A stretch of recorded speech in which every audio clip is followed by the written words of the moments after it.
warahmatullahi wabarakatuh. Saya Anissa Azahra, mahasiswa Politeknik Kesehatan Kementerian Kesehatan Kalimantan Timur, Prodi Sarjana Terapan Keperawatan tingkat 4. Di sini saya akan memaparkan algoritma penanganan kasus kardiak ares pada bayi atau pada infan.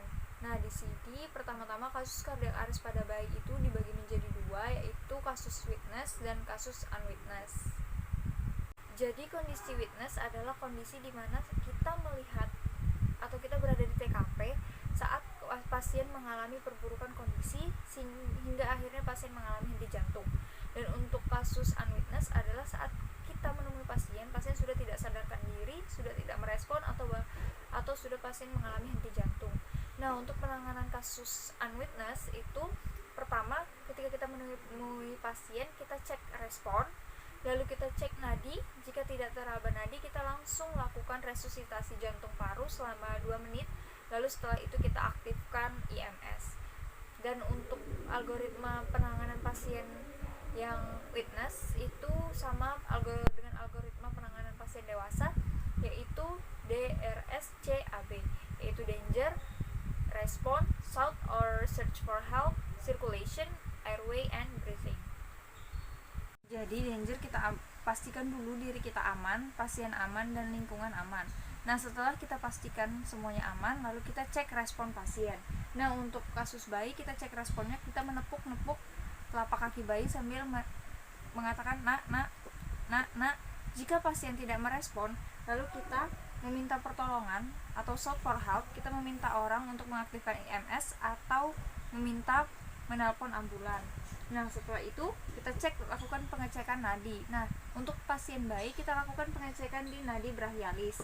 Nah, setelah 10 detik tidak teraba nadi, maka kita langsung melakukan resusitasi jantung paru. Nah, jadi untuk kompresi kita bisa menggunakan two thumb atau two finger. Nah, untuk titik kompresinya yaitu satu jari di bawah garis imajiner intrapapilar mamae untuk sumbu X, dan untuk sumbu Y yaitu sepertiga bawah sternum dan sifoid. Nah, untuk posisi pada saat kompresi jari harus tegap agar sesuai dengan titik kompresinya.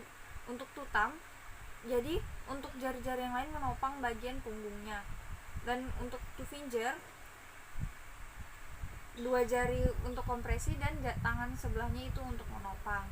Nah, untuk prinsip resusitasi jantung paru pada bayi yaitu harus dalam, cepat, dan kuat. Nah, untuk kedalaman dan kekuatannya yaitu sepertiga anterior posterior, dan untuk kecepatannya yaitu 1 menit 30 ventilasi dan 90 kompresi. Berarti ritmenya 1 ventilasi banding 3 kompresi.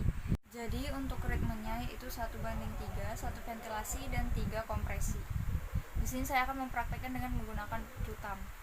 Jadi 1, 2, 3 ventilasi, 1, 2, 3 ventilasi, 1, 2, 3 ventilasi. Dan untuk pasien bayi itu menggunakan mouth to mouth and nose untuk ventilasi.